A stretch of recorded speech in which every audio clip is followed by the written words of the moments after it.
Sarah Mitchell's fingers were numb as she gripped the steering wheel, her windshield wipers working overtime against the relentless snow. The winter storm had arrived earlier than forecasted, turning her usual 20-minute commute from the hospital into a 45-minute crawl through near whiteout conditions. Her 12-hour shift as a pediatric nurse had left her exhausted, and all she wanted was to collapse into bed. The digital clock on her dashboard read 11:47 p.m. as she finally turned onto her street. The suburban neighborhood was dark and silent, every sensible person already tucked away in their warm homes. Sarah's small 2-bedroom house sat at the end of the cul-de-sac, and she'd never been so relieved to see it. As her headlights swept across the driveway, something caught her eye. At first, she thought it was just a pile of clothes or garbage that had blown against her garage door, but then it moved. Sarah's heart lurched as she realized it was a person, a small person, huddled into a tiny ball. She threw her car into park and rushed out, not even bothering to grab her coat from the passenger seat. The wind hit her like a wall, stealing her breath. She ran to the garage, her shoes slipping on the icy driveway. "Oh my God," she whispered. It was a little girl, maybe 7 or 8 years old, curled up against the garage door in nothing but a thin sweater and jeans. No coat, no hat, no gloves. Her lips had a bluish tint and her small body was shaking so violently that Sarah could hear her teeth chattering. "Sweetheart, can you hear me?" Sarah knelt down, her nurse training kicking in immediately. She pressed her fingers gently against the child's neck, checking for a pulse. It was there, thank God, but the girl's skin was ice cold. The child's eyes fluttered open, unfocused and glassy. She tried to speak, but only a small whimper came out. "It's okay, honey. I've got you. You're safe now." Sarah scooped the girl up, shocked at how light she was, how fragile she felt in her arms. The child's body was rigid with cold, barely able to move. Sarah fumbled with her keys, finally getting the door open and rushing inside. The warmth of her home felt like a furnace after the brutal cold outside. She carried the girl straight to her living room couch and began wrapping her in every blanket she could find. "Stay with me, sweetheart. What's your name? Where are your parents?" Sarah asked, but the girl just stared at her with wide, frightened eyes, still shaking uncontrollably. Sarah knew she needed to act fast.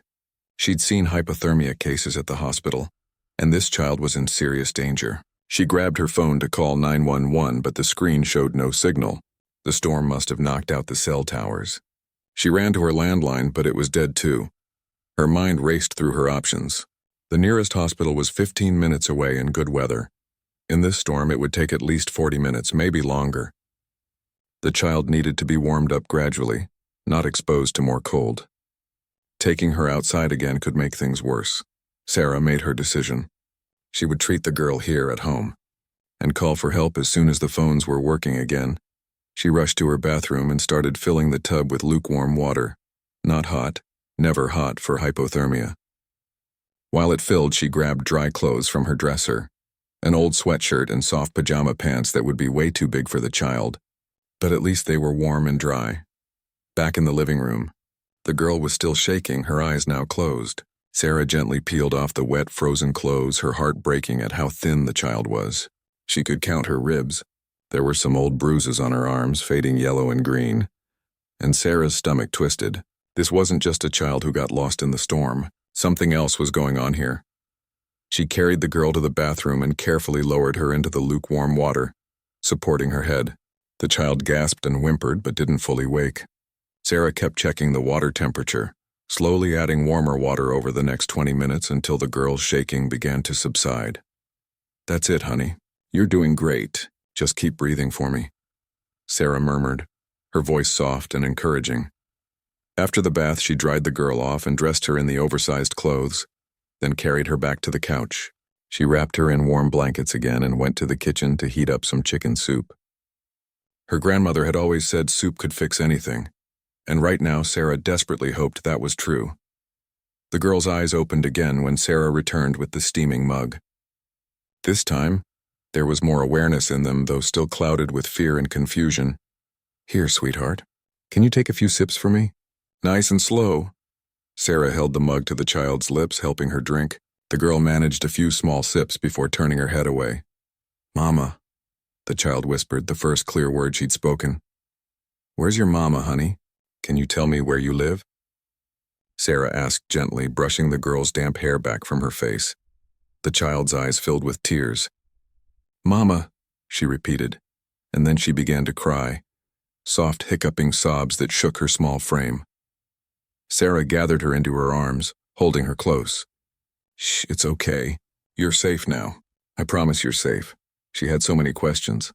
Where had this child come from? Why was she outside in a deadly storm with no coat? Where were her parents? But those questions could wait. Right now, this little girl needed comfort and warmth and safety, and Sarah would give her all three. The child eventually cried herself out, exhausted. Sarah continued to hold her, rocking her gently like she did with the frightened children at the hospital. After a while, the girl's breathing evened out, and she fell into a fitful sleep. Sarah carefully laid her down on the couch, making sure she was well covered with blankets. She tried her phone again, still no signal. The storm was still raging outside, wind howling against the windows. She settled into the armchair across from the couch, pulling a blanket over herself. She wouldn't sleep tonight. She needed to watch the girl to make sure her condition didn't worsen, and besides, her mind was racing too much for sleep. Who was this child? Sarah studied her face in the dim lamplight. She had delicate features with light brown hair that fell in tangles around her face. She looked small for her age, underfed. Those bruises bothered Sarah. They were in different stages of healing, suggesting they hadn't all happened at once. Sarah had worked with enough abused children to recognize the signs. Her chest tightened with a mix of anger and sorrow. Had this child run away from an abusive home? Had she been wandering in the storm for hours before collapsing at Sarah's door? The child stirred in her sleep, whimpering. Sarah moved to kneel beside the couch, placing a gentle hand on her forehead. "You're okay. I'm right here." The girl's eyes cracked open. "Scared," she whispered. "I know, sweetheart. But you're safe now. My name is Sarah. I'm a nurse, and I'm going to take care of you. Can you tell me your name?" The child was quiet for a long moment, as if trying to decide whether to trust this stranger. Finally, she whispered, "Emma. Emma. That's a beautiful name." Sarah smiled warmly. "Emma, can you tell me how old you are?" 8. Her voice was barely audible. 8 years old. "And can you tell me where you live, Emma? Where's your house?" Emma's face crumpled and fresh tears spilled down her cheeks. "Blue house," she managed. "Can't go back. Can't go back there." Okay. You don't have to go back anywhere you don't want to go. You can stay here with me tonight where it's warm and safe." Sarah stroked her hair soothingly. Emma's hand emerged from under the blankets, clutching a small, worn stuffed rabbit that Sarah hadn't noticed before. The poor thing was almost falling apart, one ear hanging by a thread, its white fur gray with age and dirt. "Is that your friend?" Sarah asked gently. Emma nodded, holding the rabbit closer. "Mr. Hoppy, he was my brother's. Was." The word caught Sarah's attention, but Emma's eyes were already closing again, exhaustion pulling her back under. Sarah stayed beside the couch for the rest of the night, checking Emma's breathing, her color, her temperature. As the hours passed, the child's condition stabilized. Her breathing was steady, her color improving.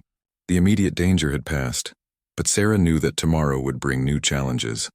She would need to contact the authorities, find out where Emma belonged, what had happened to bring her to that garage door in the middle of a storm, and part of Sarah dreaded making that call. Dreaded handing this frightened child over to a system that didn't always protect the children it was supposed to help. As dawn began to break, the storm finally started to ease. Sarah checked her phone, 3 bars of signal. She could call now. But she hesitated, looking at Emma's sleeping face, so peaceful now after the terror of the night before. She would let her sleep a little longer. Let her wake up to warmth and safety. Let her have a hot breakfast and clean clothes before Sarah made the call that would change everything. Sarah had no way of knowing that the morning news would make that decision for her, or that the truth about Emma would be far more terrible than anything she'd imagined. Part 2. The morning sun streaming through the windows seemed wrong somehow. Too cheerful after the terror of the night before. Sarah had dozed off in the armchair around dawn, and now she woke with a start, her neck stiff and her back aching. Her first thought was Emma. She looked quickly at the couch and relief flooded through her. The little girl was still sleeping, curled on her side with Mr. Hoppy tucked under her chin. In the morning light, Sarah could see her more clearly. The dark circles under her eyes, the way her cheekbones stood out too sharply, the defensive way she held herself even in sleep, as if expecting danger at any moment. Sarah stood up slowly, wincing at her protesting muscles. Her watch showed 7:15 a.m. She needed coffee, and she needed to make that call to Child Protective Services. But first, she'd let Emma wake up naturally. Let her have a calm morning before everything got complicated. She moved quietly to the kitchen and started the coffee maker, then began pulling out ingredients for pancakes. Comfort food. That's what Emma needed. Sarah could still remember being 8 years old herself, and how a stack of warm pancakes could make almost anything feel a little better. She was measuring flour when she heard a small sound behind her. Emma stood in the doorway, swimming in Sarah's oversized clothes, looking lost and frightened. Her hair stuck up in all directions and her eyes were puffy from crying. "Good morning, sweetheart," Sarah said softly, careful not to make any sudden movements. "Did you sleep okay?" Emma nodded slightly, not speaking. "Are you hungry?" "I'm making pancakes. Do you like pancakes?" Another small nod. "Why don't you come sit at the table? Would you like some orange juice?" Emma shuffled over to the kitchen table and climbed into a chair, Mr. Hoppy still clutched in her arms. Sarah poured her a glass of juice and went back to mixing the batter, keeping up a gentle stream of conversation. "That storm was really something last night, wasn't it? I'm so glad you found my house. You were very brave, Emma, very brave." She poured the first pancake onto the griddle. "I checked outside this morning, and there must be at least 10 inches of snow out there. The whole neighborhood looks like a winter wonderland." Emma took a tiny sip of juice, watching Sarah warily. "I'm going to make sure you get home safely," Sarah continued, flipping the pancake. "But first, you're going to have a good breakfast and maybe a warm bath if you'd like. Does that sound okay?" "I can't go home." Emma's voice was so quiet Sarah almost didn't hear her. Sarah turned from the stove, her heart squeezing. "Why not, honey? Are you scared of something at home?" Emma's eyes filled with tears, but she didn't answer. She just shook her head and looked down at Mr. Hoppy. Sarah brought the first pancake to the table along with butter and syrup. "You don't have to talk about it right now if you don't want to. Just eat first, okay?" Emma picked up her fork with small, careful movements and took a bite. Her eyes widened slightly, the first hint of pleasure Sarah had seen on her face. She took another bite, then another, eating slowly but steadily. Sarah made more pancakes and sat down across from Emma with her own plate and coffee. She kept the conversation light, talking about silly things, the birds at her feet or outside, the cat from next door who liked to visit, the fact that her Christmas tree was still up even though it was already mid-January, because she'd been working so much at the hospital. As Emma ate, Sarah noticed her starting to relax just a fraction. The tight set of her shoulders eased slightly. She even offered a tiny smile when Sarah told her about the time she'd tried to bake cookies and accidentally used salt instead of sugar. "They were the worst cookies in the history of cookies," Sarah said with a laugh. "My neighbor took one bite and had to spit it out in the trash. She was trying so hard to be polite, but her face was priceless." Emma almost giggled. Almost. But the sound got caught in her throat and came out as more of a hiccup. "Do you want more pancakes?" Sarah asked. "I can make as many as you want." Emma shook her head. "I'm full. Thank you for breakfast." Such formal manners for such a little girl. Sarah wondered what Emma's life had been like, what had taught her to be so careful, so guarded. "You're very welcome. Now I need to make some phone calls this morning, okay? I need to let some people know you're here and safe, so everyone can stop worrying about you. Your parents must be so scared, wondering where you are." The moment the words left her mouth, Sarah knew she'd said something wrong. Emma's face went white, her whole body going rigid. The fork clattered to her plate. "No," Emma whispered. No. Emma, what's wrong?" Sarah moved quickly to kneel beside her chair, but Emma scrambled away, pressing herself into the corner of the kitchen, her eyes wild with panic. "Can't call. Please don't call, please." She was shaking again, just like she had been when Sarah found her. Okay. I won't call right now. It's okay, Emma, you're safe. I promise you're safe." Sarah stayed where she was, not approaching, letting Emma calm down on her own. It took several minutes, but eventually Emma's breathing slowed. She slid down the wall until she was sitting on the floor, hugging her knees to her chest, Mr. Hoppy trapped between her chin and her knees. Sarah's mind was racing. This wasn't normal fear. This was terror. Something had happened. Something that made Emma prefer freezing to death in a storm over going home. Emma, Sarah said gently, I need you to trust me, sweetheart. Something bad happened, didn't it? Something that scared you? Emma rocked slightly, her face buried against her knees. I work with kids at the hospital. I help them when they're hurt or scared. And I promise you, whatever happened, whatever you're afraid of, I will do everything I can to keep you safe. But I need to understand what's going on. Can you help me understand? For a long moment, Emma didn't respond. Then slowly she lifted her head. Her face was streaked with tears, her eyes haunted in a way no 8-year-old's eyes should ever be. Bad man came, she whispered. Sarah's blood ran cold. A bad man came to your house? Emma nodded, fresh tears spilling over. Last night, during dinner, he hurt. She couldn't finish, choking on the words. Did he hurt you? Emma, did someone hurt you? Sarah kept her voice calm, professional, even though inside she was screaming. Not me. I hid. I hid in the closet like Daddy told me, and I was so quiet, but I heard... She was sobbing now, her whole body shaking. I heard Mama screaming. And Tommy. And I couldn't help them. I couldn't help. Oh God, oh God. Sarah felt like she'd been punched in the stomach. Emma, where are your parents now? Where are they? I don't know. The bad man was looking for me. I heard him opening doors, calling my name. But I stayed so quiet. And then it got quiet and I was so scared and I ran. I ran out the back door and I just kept running. Sarah's hands were shaking as she pulled out her phone. This wasn't just abuse or neglect. This was something far worse. She needed to call the police immediately, but she also needed to keep Emma calm. Needed to hear the rest of what had happened. Emma, you were so brave. So incredibly brave. And you did exactly the right thing. You stayed hidden and you ran and you found help. You found me. Sarah's voice cracked with emotion. Now I need you to tell me, do you remember your address? The address of the Blue House? Emma hiccuped, thinking. 27 Maple Street, Maple Street. That was 4 blocks away. 4 blocks from Sarah's house. If something terrible had happened there last night during the storm, if there was a bad man, Sarah's mind flashed back to Emma's words. He was my brother's. Past tense. Tommy. Emma had said Tommy. Had something happened to Emma's brother? She needed to be smart about this. She needed to stay calm for Emma's sake. Okay, sweetheart.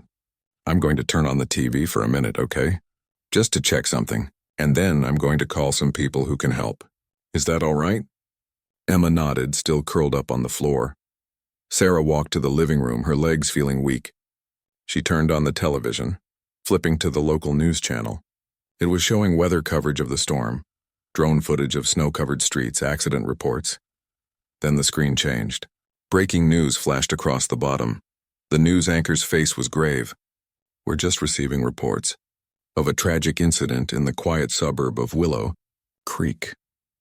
Police were called to a residence on Maple Street early this morning after a neighbor reported not seeing any activity at the house despite multiple cars in the driveway. What they found has shocked this tight-knit community. Sarah's heart was pounding so hard she could hear it in her ears. The camera cut to aerial footage of a house, a blue house, surrounded by police cars and crime scene tape. An ambulance. A medical examiner's van. 3 people were found deceased in the home. The anchor continued. Police have identified them as Robert and Jennifer Reynolds, both aged 42, and their 16-year-old son, Thomas. The couple's 8-year-old daughter, Emma Reynolds, is missing. Police are treating this as a triple homicide and are desperately searching for Emma, who they fear may have been abducted by the killer or may have fled into last night's storm. Anyone with information is urged to call. The room spun. Sarah's vision went dark around the edges. She heard Emma call her name from far away, but it sounded underwater, distorted. She didn't feel herself fall. Part 3. Sarah opened her eyes to find Emma's terrified face inches from her own. The little girl was kneeling beside her, patting her cheek with small, trembling hands. Sarah? Sarah, wake up. Please wake up. I'm okay, Sarah managed, though her voice sounded strange to her own ears. I'm okay, sweetie. But she wasn't okay. Nothing was okay. The television was still blaring behind them, the news anchor's voice droning on about the tragic loss and the manhunt underway. Sarah pushed herself up to sitting, her head spinning. Emma was alive. She was safe. She had escaped. Those were the only things that mattered right now. Emma, come here. Sarah pulled the little girl into her arms, holding her tight. Emma went rigid for a moment, then collapsed against her, sobbing. I couldn't save them. Emma choked out between sobs. Mama told me to hide and I did, but I couldn't save them. I couldn't help Tommy. Oh, sweetheart. No. You didn't do anything wrong. You did exactly what your mama told you to do. She wanted you to be safe. She saved your life by telling you to hide. Sarah rocked her gently, tears streaming down her own face now. The enormity of what Emma had survived was crushing. This child had hidden in a closet while her family was murdered. She had heard it happen. And then she had run out into a deadly storm, running blindly through the snow with no coat, no plan. Just pure survival instinct driving her forward until she collapsed. At Sarah's door. Of all the houses Emma could have reached, of all the places she could have ended up, she had found her way to a nurse, to someone who could help her. The coincidence felt impossible, like some kind of divine intervention. Sarah's phone buzzed in her pocket, startling them both. The cell service was back. She pulled it out with shaking hands and dialed 911. 911, what's your emergency? My name is Sarah Mitchell. I live at 42 Oak Lane in Willow Creek. I have Emma Reynolds with me. She's alive and she's safe. There was a sharp intake of breath on the other end. Can you repeat that, ma'am? Emma Reynolds, the 8-year-old girl from the news. She's here with me. She showed up at my house last night during the storm. Ma'am, I need you to stay exactly where you are. Do not leave your house. I'm dispatching units to your location immediately. Is Emma hurt? Is she in immediate danger? She's not hurt. She's safe. I'm a nurse. I took care of her last night. She has mild hypothermia, but she's stable now. Okay, good. That's good. Officers will be there in less than 5 minutes. Ma'am, I need to ask, is there anyone else in the house with you? Anyone who might pose a threat? The question made Sarah's blood run cold. The killer. They didn't know where he was. He could be anywhere. No, it's just the two of us. We've been here since about midnight last night. Okay. Stay on the line with me until officers arrive, okay? Make sure all your doors and windows are locked. Sarah stood up, Emma clinging to her like a barnacle. She checked the front door, locked. She went through the house quickly, checking every window, every door, with the 911 operator staying on the line, talking to her in a calm, steady voice. Officers are pulling up to your house now, ma'am. You should see them outside. Sarah looked through the front window and saw 3 police cars pulling up, lights flashing but no sirens. Officers were already getting out, approaching her house with their hands on their weapons. She unlocked the door and opened it. A female officer came forward first, holding up her badge. Ms. Mitchell, I'm Detective Lisa Chen. Is Emma with you? Yes, she's right here. Sarah stepped aside, and the officer's face softened when she saw Emma clinging to Sarah's legs. Hi. Emma, Detective Chen said gently, crouching down to Emma's level but keeping her distance. My name is Lisa. We've been looking for you all night, sweetie. Everyone has been so worried about you. Emma pressed her face against Sarah's stomach, not answering. More officers were coming into the house now, checking rooms, securing the perimeter. Detective Chen stood up and spoke quietly to Sarah. We need to take her to the hospital to get checked out, and then we'll need to interview her. This is going to be a long day. Are you able to stay with her? She seems attached to you, and it would help to have a familiar face. Of course, whatever she needs. Sarah ran her hand over Emma's hair protectively. The next few hours were a blur.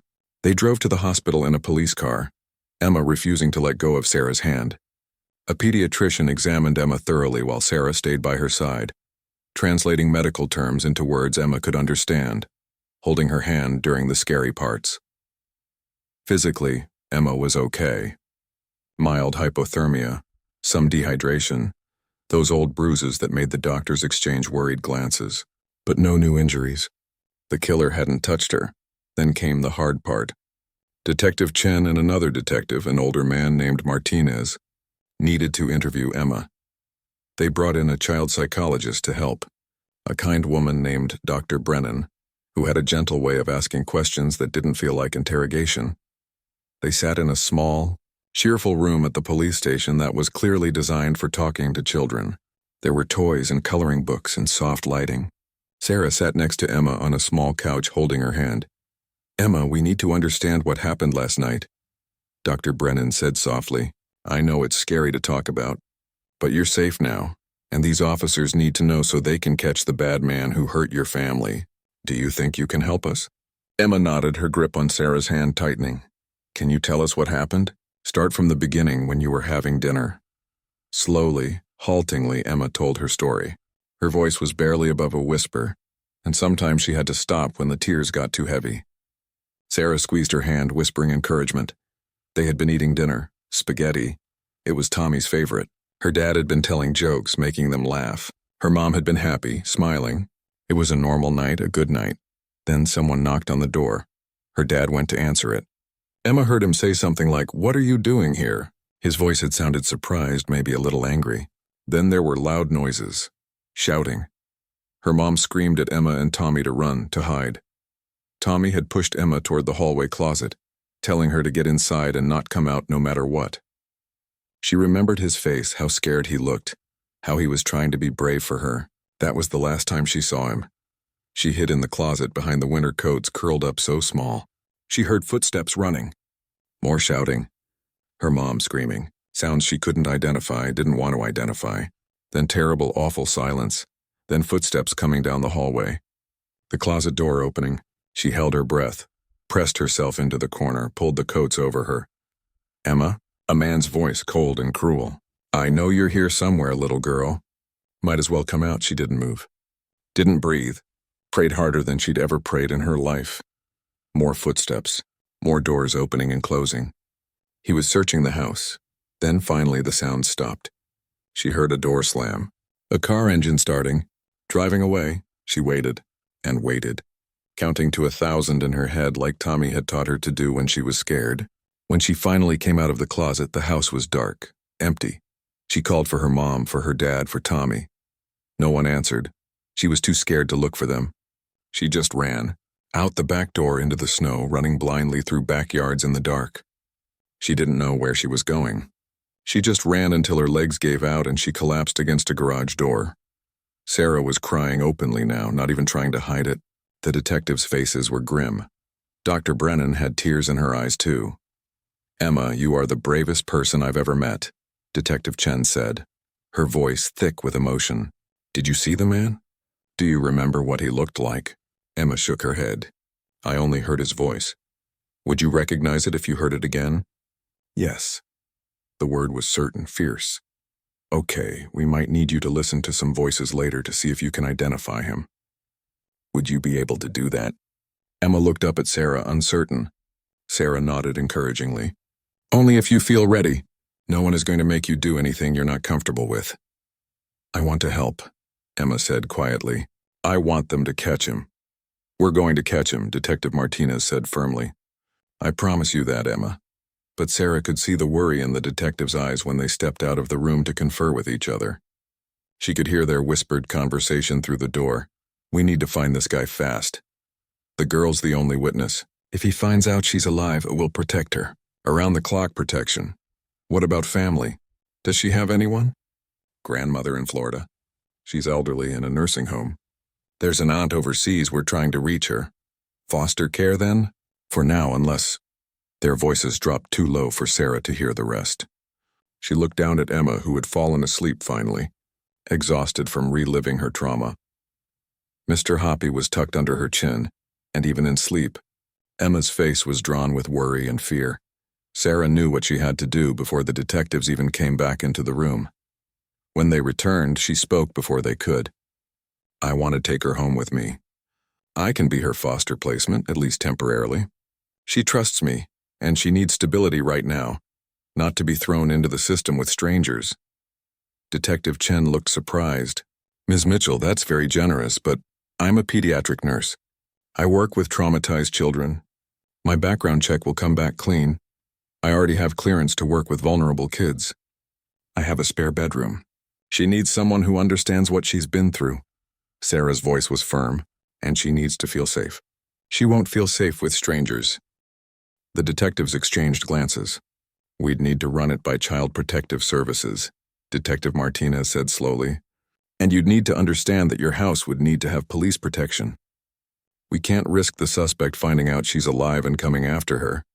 "I understand. I don't care. Whatever she needs." Sarah looked down at Emma's sleeping face. This little girl deserves to have someone fight for her, someone who puts her first. Let me be that person. Detective Chen smiled, the first real smile Sarah had seen from her all day. Okay, let's make some calls. Part 4, the next 3 weeks passed in a blur of police interviews, therapy appointments, and quiet moments at home that felt almost normal, except for the unmarked police car always parked outside Sarah's house and the detective who checked in twice a day. Emma settled into Sarah's spare bedroom, which Sarah had quickly transformed with soft blankets, warm lighting, and a few stuffed animals from the store. Emma kept Mr. Hoppy on her pillow, but she seemed to appreciate having friends for him. She especially loved a soft brown bear that Sarah said looked like it needed a good home.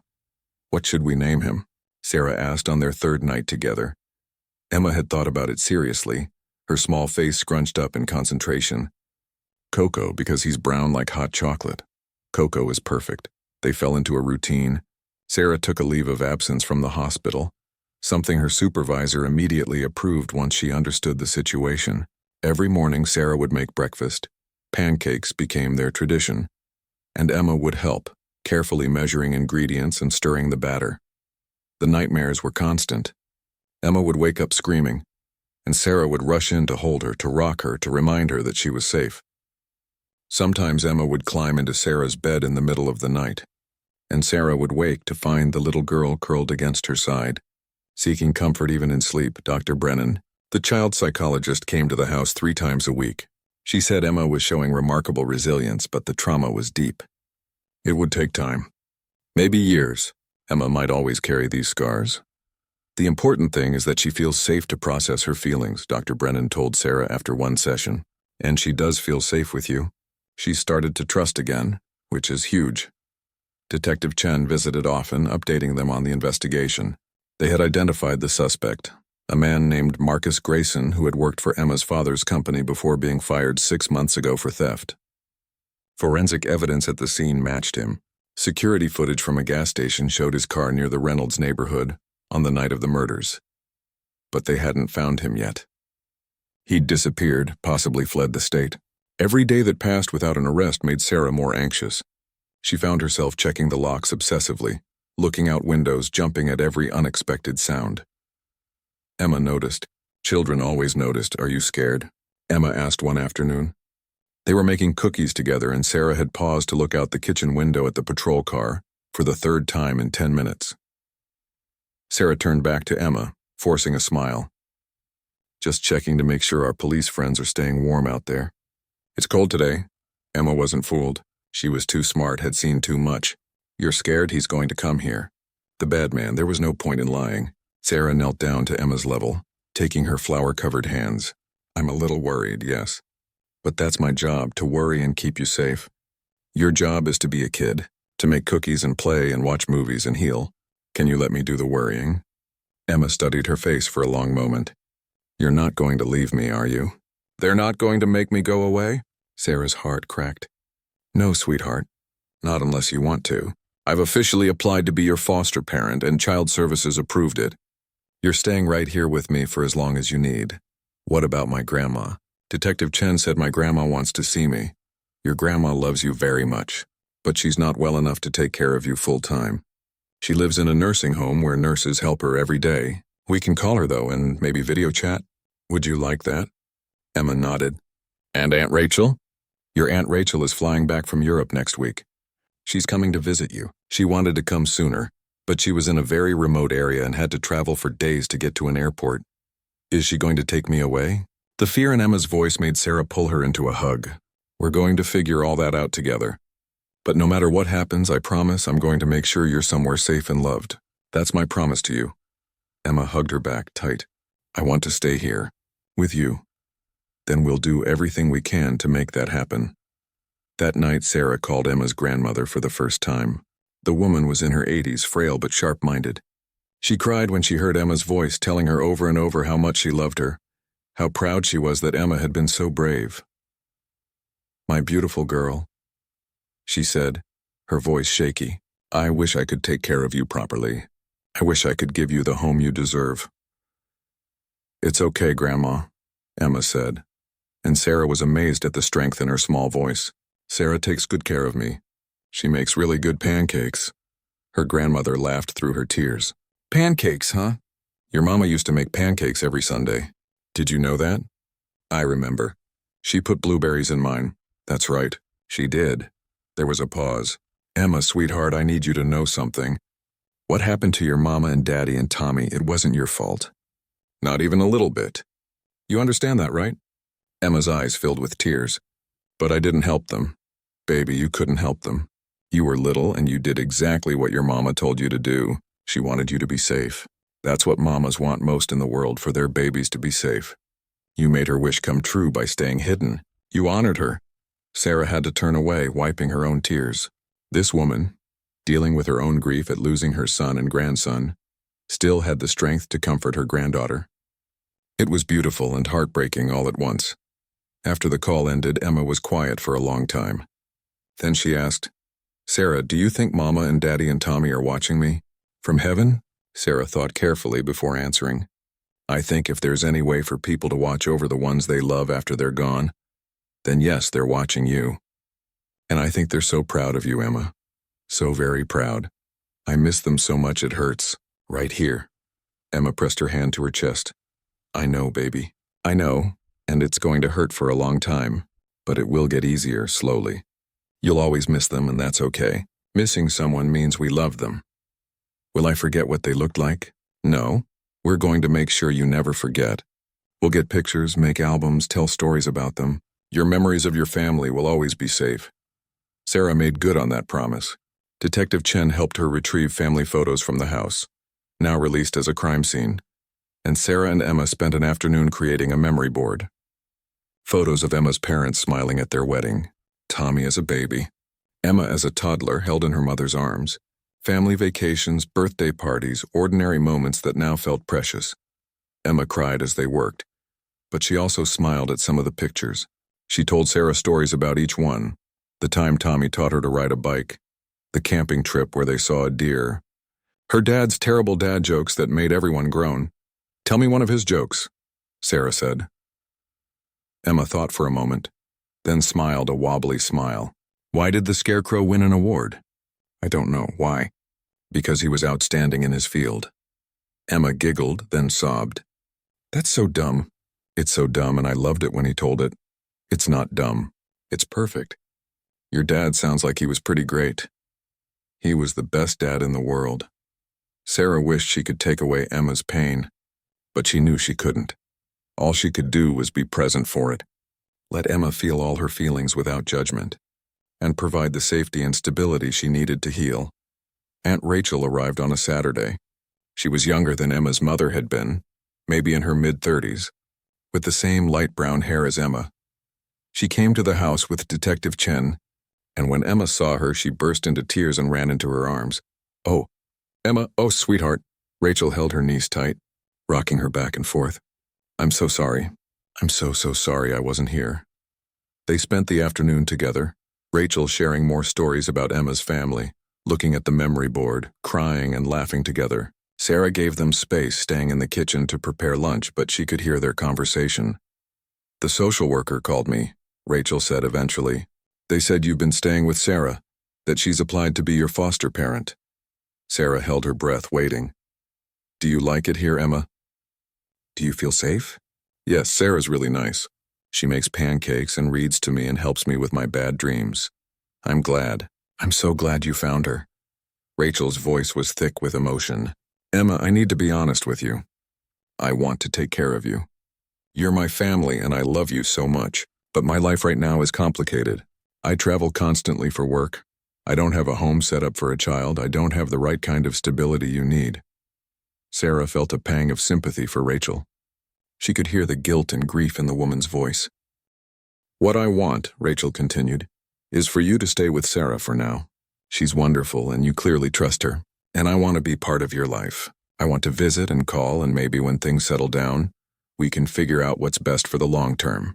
Would that be okay with you? You're not going to take me away. Emma's voice was small. Not if you don't want me to. I want you to be happy and safe. That's what your mama would want. Sarah heard Emma start to cry again and Rachel comforting her. A few minutes later, Rachel came into the kitchen. She'd been crying too, her eyes red and puffy. "Thank you," she said to Sarah. "Thank you for saving her. Thank you for taking care of her. I can't," her voice broke. "I can't repay you for what you've done." "You don't need to repay me," Sarah said gently. "I'm not doing this for repayment.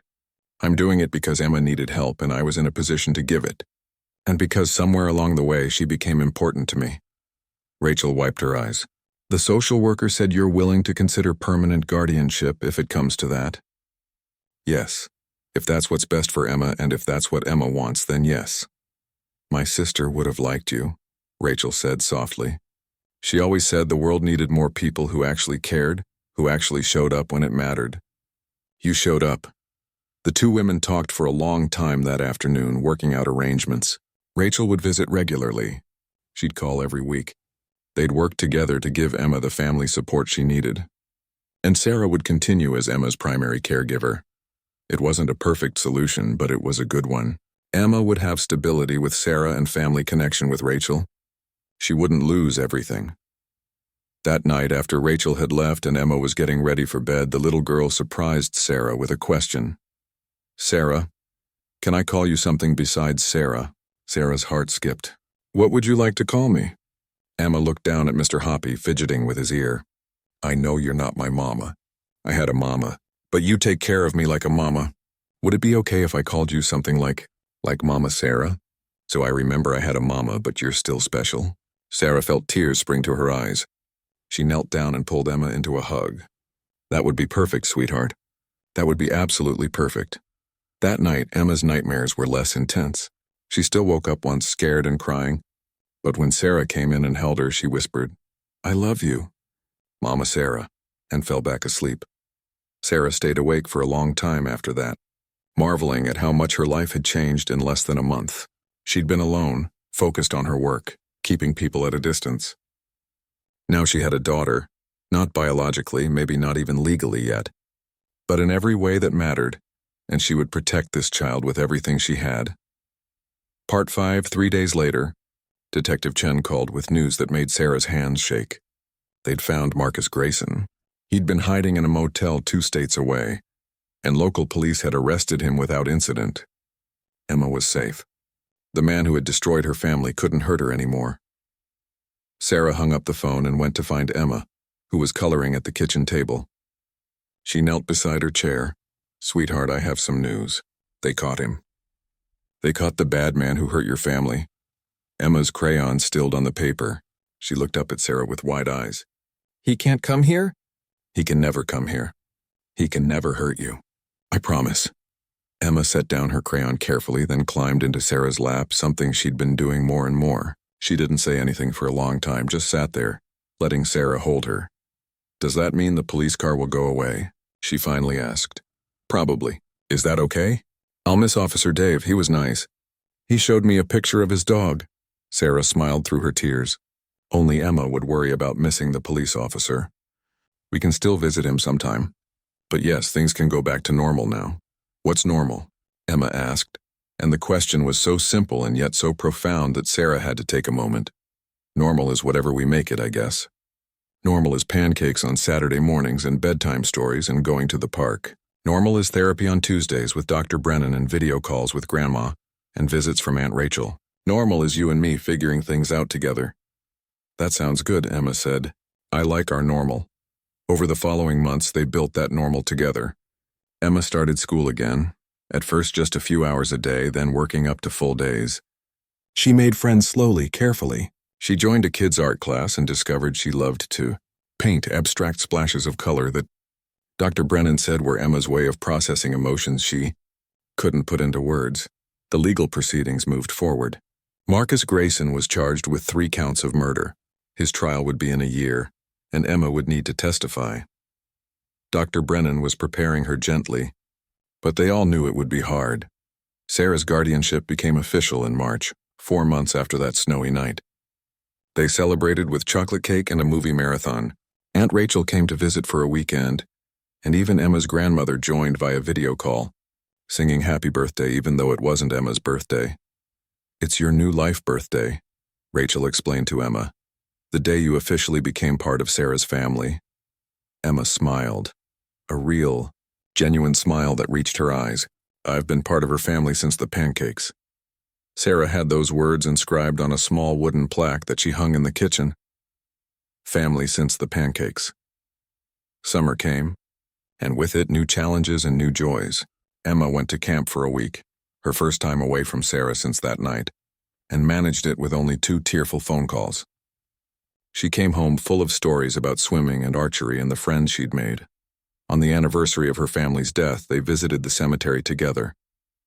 Emma brought flowers, sunflowers for her mom, who had loved them, and a toy car for Tommy, who had collected them. For her dad, she brought a book of jokes. "So you have new material," she whispered to his gravestone, and Sarah had to turn away to compose herself. Emma cried, but she also smiled, sharing memories. They stayed for an hour, Emma talking to her family, telling them about her life, about Sarah, about how she was doing okay even though she missed them every single day. "I think they'd be happy you're with me," Sarah said softly as they walked back to the car. "I think so too," Emma agreed. "Mama would like you.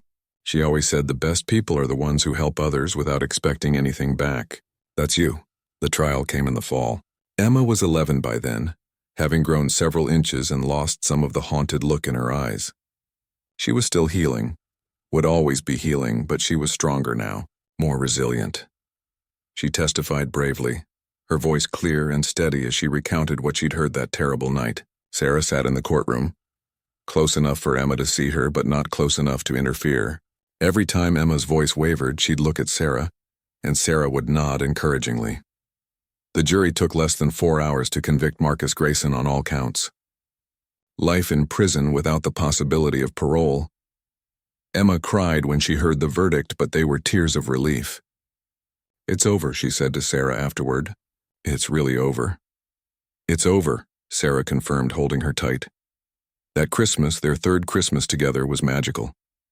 They decorated the tree together, made cookies, only slightly burned, and hosted a small gathering with Aunt Rachel, Dr. Brennan, Detective Chen, and Officer Dave with his famous dog. Biscuit Emma had made gifts for everyone, paintings that captured something special about each person. For Sarah, she'd painted a garage door in a snowstorm with a small figure huddled against it and a beam of light shining from inside a house. "It's the night you saved me," Emma explained. "Your light was still on. That's how I knew to go there. Your light was like a beacon." Sarah hung it in her bedroom where she could see it every morning when she woke up. On New Year's Eve, as they watched the fireworks from their backyard, Emma leaned against Sarah's side. "Mama Sarah?" "Yes, sweetheart?" "Do you think things happen for a reason? Like, do you think I was supposed to end up at your house that night?" Sarah thought about it. "I don't know if things happen for a reason exactly, but I do know that sometimes terrible things lead to unexpected blessings. What happened to your family was horrible, and nothing can make that okay. But you surviving, you finding my house, us finding each other. Maybe that was the universe trying to create something good out of something terrible. I'm glad I found you," Emma said quietly. "I'm glad you found me too. You know what? You changed my life that night. I didn't realize how lonely I was until I had you. You gave me a purpose, a family. You saved me just as much as I saved you." Emma looked up at her, eyes shining with unshed tears. "Really? Really? You're the best thing that's ever happened to me. Emma, the absolute best." They hugged as the fireworks exploded overhead. 2 people who had found each other in the darkest of circumstances and built something beautiful together. Years passed. Emma grew into a teenager, then a young woman. She went to art school, became a therapist who specialized in trauma, wanting to help other children the way she'd been helped. She never forgot her first family. Their pictures were always displayed in her room, their memories always honored.